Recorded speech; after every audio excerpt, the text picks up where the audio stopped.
Hey guys, it's Drum Jr. In this week's video, I'm going to be going over how it has been to own the 4th Gen Mazda 3. I have owned this one since December 2019, so it's been over a year. So I'm going to go over in this video the pros, the cons, and I definitely have some cons of owning this actual car. So if you're in the market of buying one, or you already have one and you wonder how it is to own one long term, or you just curious on what other issues other Mazda 3 owners is having, you're definitely in the right video. You will want to definitely stay tuned. So right now, currently, the car has about a little bit under 23,000 miles in the car. It definitely will have more, but since this whole COVID thing, I've been working from home, so I've been sitting in the garage. I do drive 120 miles a day when I do have to go into the office. So, I mean, it gets driven, and it's been taken care of well. So let me go ahead and go over, I guess I'll start out by the good things. Good thing about this car, let me go ahead and walk around. The good thing about this car is it actually is really comfortable. Alright, so I'm kind of back where I started. I was going to start walking around, and then I realized where the sun is at, lighting elsewhere is not it. So I guess I'll do the video here. Whatever, right? So like I was saying, yeah, definitely this car is like super comfortable. I haven't changed. The interior held up like great. I mean, the seats are amazing. I mean, you can definitely sit in this car and drive a long time. The interior feels premium. And because on the 2019, on the preferred, it actually came with the Bose system. I know on the later ones, like the 2020 or 2021, I can't remember, they switched it to where the preferred comes with the sunroof.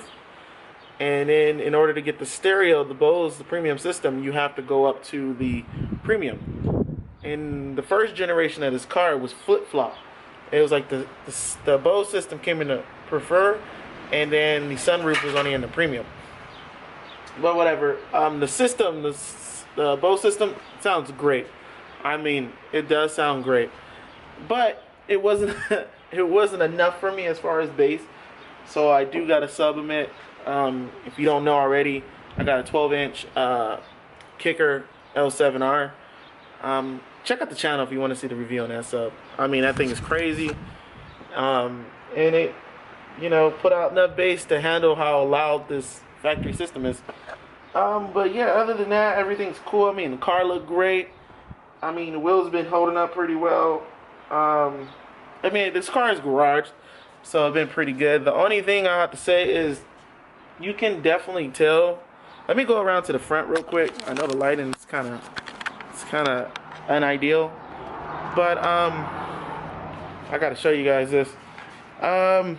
But for 23,000 miles, I mean, the paint is not bad. There's a couple chips that happen on the paint. The paint do seem like it's kind of thin, I must say. But I mean, the front end held up pretty good after all this mileage. But the one negative thing I will say, you won't believe it, but this is my third windshield. Yes, third windshield. It's already been replaced 2 other times. This is the third one. Right off the bat of me owning this car around, where the first one cracked? The first one cracked around 12,000 miles. Okay, a lot happened at 12,000 miles. I'll get into that.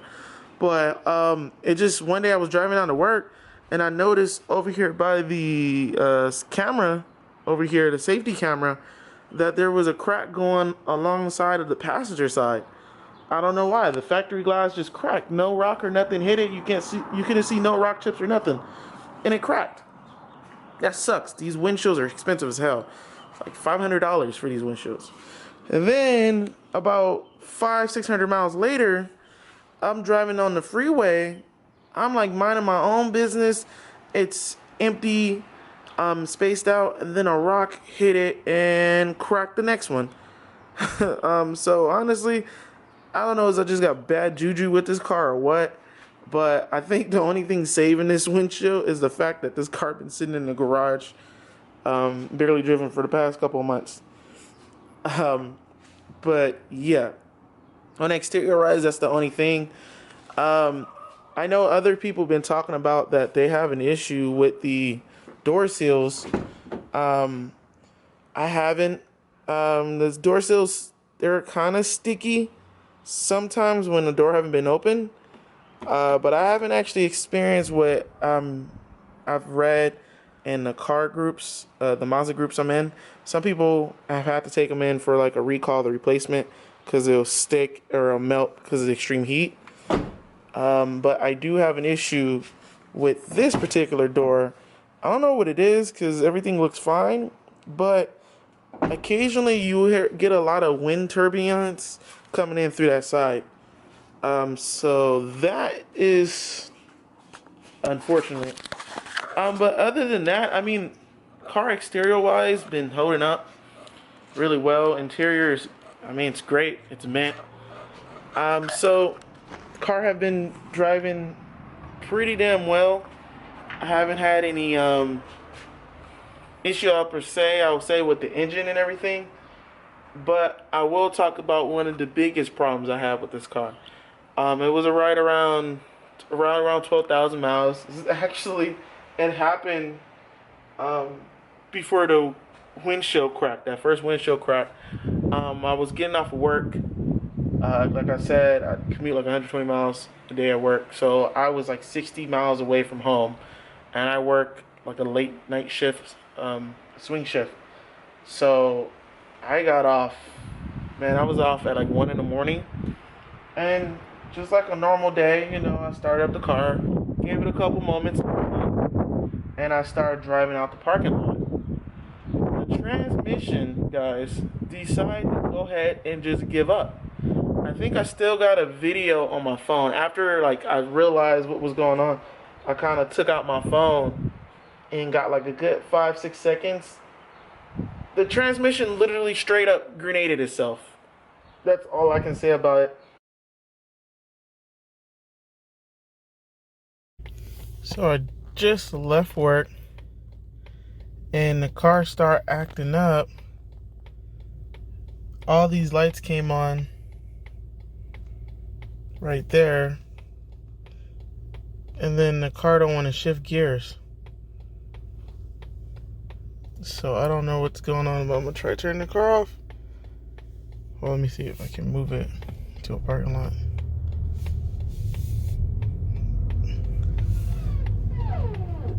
Oh, shit. What was that?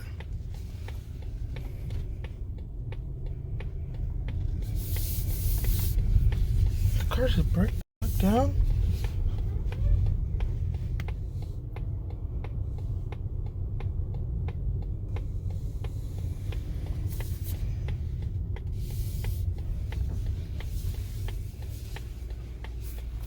What's going on? What the hell? Car's whining and stuff.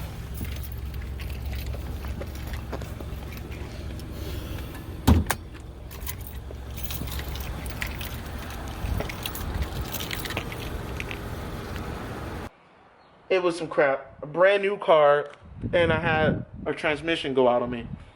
Right? My God. I'm ready to regret it. At that point, I'm like, oh my God. Like, I usually buy Toyotas. But I was like, I'm going to be different. I really like how this car was. The premium feel, the way it looked. I mean, what can you ask for? And that happened. So that was unfortunate. I did get the transmission replaced under warranty, obviously. Ever since then, it's been good. But let me tell you what was going on that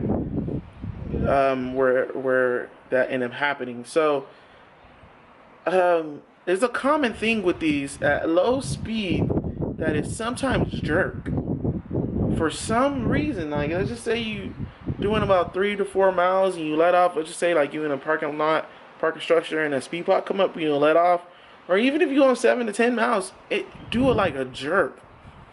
So I talked to the dealership and everything like that, and I even read on groups. Everybody always said that was normal. Well, it jerked itself to death that day. I don't know. So the transmission is kind of finicky. Since I had to replace it, definitely drives a lot better, transmission wise. So this transmission must have been just already had issues from the beginning. But I mean, I'm still nervous with this transmission. I'm dead serious. Like, this car I want to keep for the long term. I don't plan on trading this one in, but just transmission. Like, keep in mind, like, I've babied that car. I babied this car. I've done everything you're supposed to do with a brand new car. You know what I mean? I've never driven it hard, nothing like that. And then the transmission just went up out of spoke. You know. So yeah, that's happened. Another thing that is kind of like just haven't been too good with this car is the climate system, the climate control. It's all electronic, and you know there's so much software in this car. Just don't buy the first gen. I don't know. I heard people still having this issue in 2020. They did do a recall for it. So what happened is occasionally if you get in a car, and let's just say it's like, for example, in the winter, you'll turn on the heater, and what will happen is like the vent system, it will trip out, and one side will be blowing straight cold air like the AC is on, and the other one will be blowing out lukewarm, even though the heater is turned up. This is after the car has been warmed up. Like, it trips out. I haven't had it happen to me. Luckily, after for the past like few months, I did have it up there for a recall. So many dang recalls and updates going on with this car. It's crazy. So they must have fixed the issue with the bulletin that came out. So that's an issue I've had with the car. Another one that's currently going on is my infotainment system. The screen, it has dead pixels or LEDs. It's like occasionally a line will appear across the main screen, and then it'll just sometimes fade. It depends on like if it's cold, hot. I'm going in the car, and I bet you now it actually is gonna pop up. Actually, let me cut to it.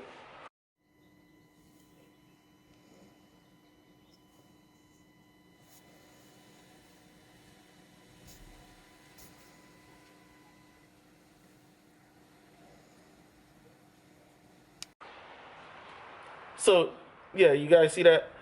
So that is a flaw with this car. But I still love it. You know what I mean? This car is great. I actually finally had an opportunity to take the car through the canyons the other day, and I know the rear end, it's a torsion beam. It's not a double wishbone, and I'm telling you this now, guys, you not even gonna notice it. This thing handles like, whew, so good. Turn in the feel and everything. That whole Mazda driving, how they always been known for how their cars handles, is still alive and still true. But overall, guys, that's about the ownership with this car. I can't say. I mean, the only things I've done to it is tint and a system. I'm kind of afraid to mod it because, you know, who knows what the heck gonna happen to this. I mean, I'm gonna wait and see. Hopefully the problems with it is over. We'll be doing like another video probably at 2 years on how this car has been. But 1 year have definitely been a ride. A transmission issue and a few issues I've been having with it. But I mean, it's a great car. As of right now, I'll give it a C plus or a 3 out of 5. But it definitely gets, because I love it so much, 5 in my book, even with all the issues. It's a great car. I don't know, maybe you guys that have this car has similar experiences. If not, I don't know. I'm curious to hear it. Drop it down in the comment section. Let me know how you guys' ownership have been, or would you buy one, or do you own one? I'm curious. Yeah, so hope you guys like this video. If you guys have been watching this long, well, thank you for watching. Throw a like down below. Hit a thumbs up. Subscribe. You know, I do tech reviews normally, but yeah, I wanted to change it up. Been meaning to do this. Alright guys, drum jingles.